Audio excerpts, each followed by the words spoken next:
Hello everyone, Jolene here from Bookworm Adventure Girl. Welcome to another Tag Tuesday. I hope that you are all well. This is where I talk about the books that I'm reading. I like to read diverse books and I highlight Canadian literature. If you are new, thanks so much for checking out my channel. Please hit subscribe and stick around.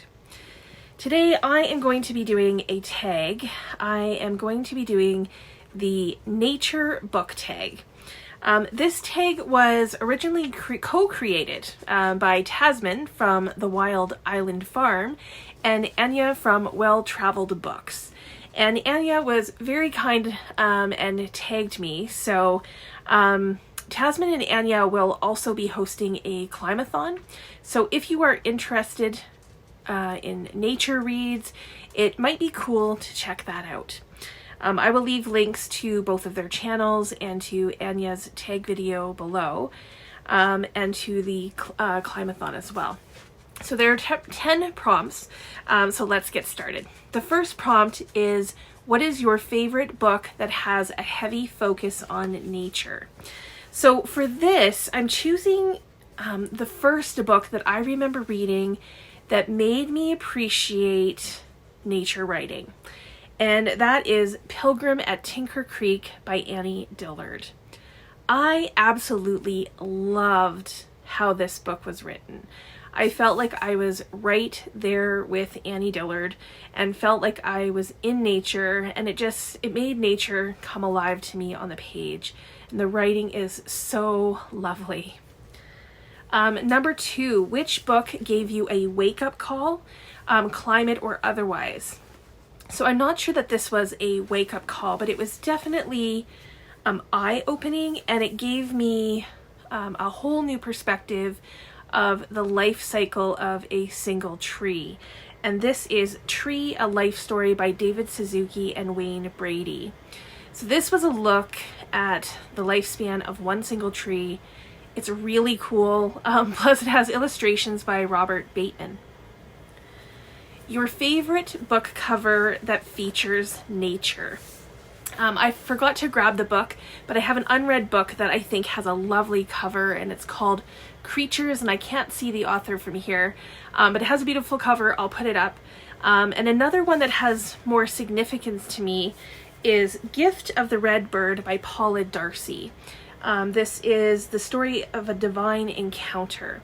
So Paula Darcy lost her child and husband in a car accident, and this book is about some of her grief journey and the time that she spends in nature and the effects that it has on her grief. So the cardinal on the cover is significant, and cardinals are significant for me too. So I've just always thought that this was a beautiful cover. Number 4 is a book that discusses revolution and change. So for this, I'm going to say Finding the Mother Tree by Suzanne Simard, which I also forgot, so I'll put a picture up. This is a memoir nature writing, and it is about a new perspective both in life and how we understand trees. And I think that she weaves both of these together really, really well.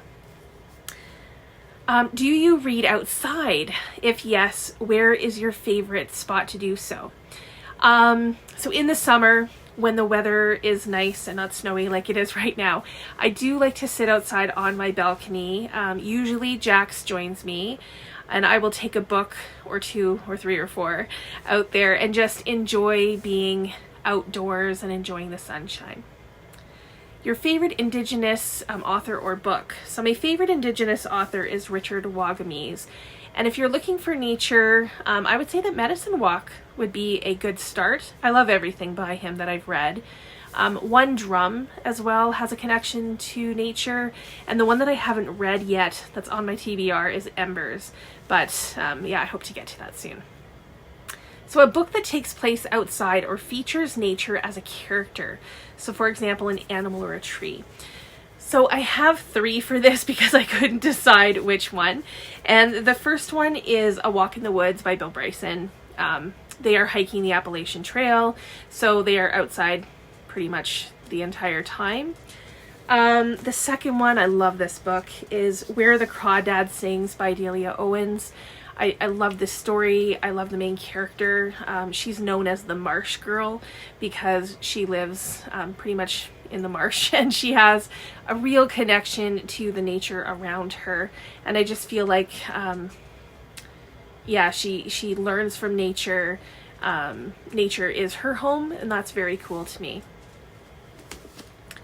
And I feel like I also have to say Greenwood by Michael Christie. This entire story is based on the structure of a tree, and it looks at family trees. This is just such a good book. Number 8, which book genres do you associate with each of the 4 elements? Air, earth, fire, and water.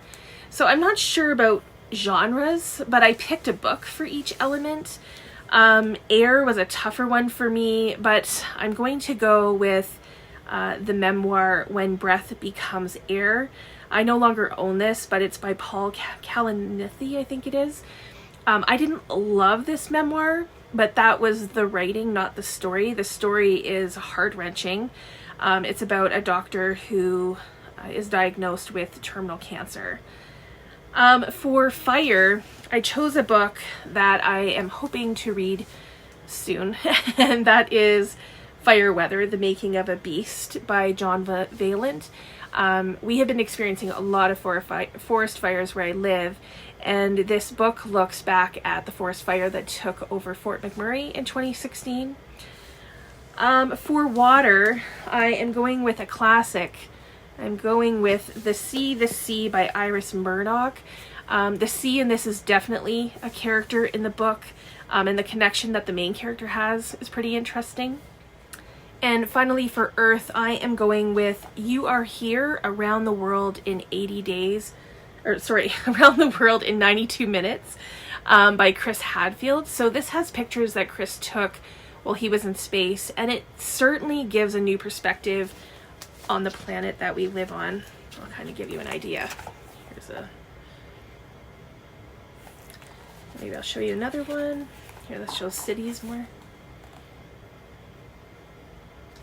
So yeah, I just think that this is a neat way of looking at our Earth and how it is seen from space, which not too many of us get that opportunity. Next is number 9, We Are All Connected. Name a book that brought you community. For example, a book club, buddy read, etc. Or made you think about community. The last nature book that I read as a buddy read was Silent Spring by Rachel Carson.